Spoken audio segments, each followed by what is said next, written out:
Tashmë fshati Barbullin Lushnjës është një ndër zonat ku plantacionet me pemë frutore po marrin gjithnjë më shumë zhvillim. Veç pjeshkës në këtë zonë kultivohet dhe kajsia e hershme, një nga frutat më të kërkuara të sezonit. Këto pamje i përkasin parcelave të shumta në këto zona fushore, ku prodhimet e hershme grumbullohen nga pikat e grumbullimit për eksport dhe tregun vendas. Çmimi i grumbullimit për eksport për kajsin ka arritur në 220 lekë të reja për kilogram, ndërsa në tregun vendas me pakic varion deri në 300 lekë të reja për kilogram. Fermerët shprehen të kënaqur me çmimin aktual të tregut, por njëkohësisht kërkojnë më shumë subvencione nga shteti për bujqësinë dhe pemtarinë, me qëllim përballimin e vështirësive dhe dëmeve të shkaktuara nga ndryshimet klimatike, uljet e temperaturave apo moti i keq në periudhat më të ndjeshme të prodhimit.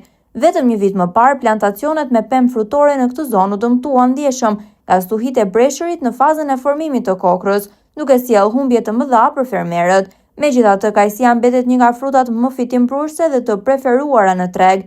Fruti i ëmbël dhe i kërkuar, po u siguron fermerëve të kësaj zone një treg konkurrues dhe të qëndrueshëm, si për eksport, ashtu edhe për konsum vendas. Fshati Barbullin tashmë është kthyer në një zonë të rëndësishme të plantacioneve frutore, me kultura të ndryshme të mbjella sipas kategorive dhe periudhave të prodhimit, duke sjellë fruta të hershme në treg që nga muaji maj, me kajsinë e hershme dhe më pas me varietetet e reja të sezonit.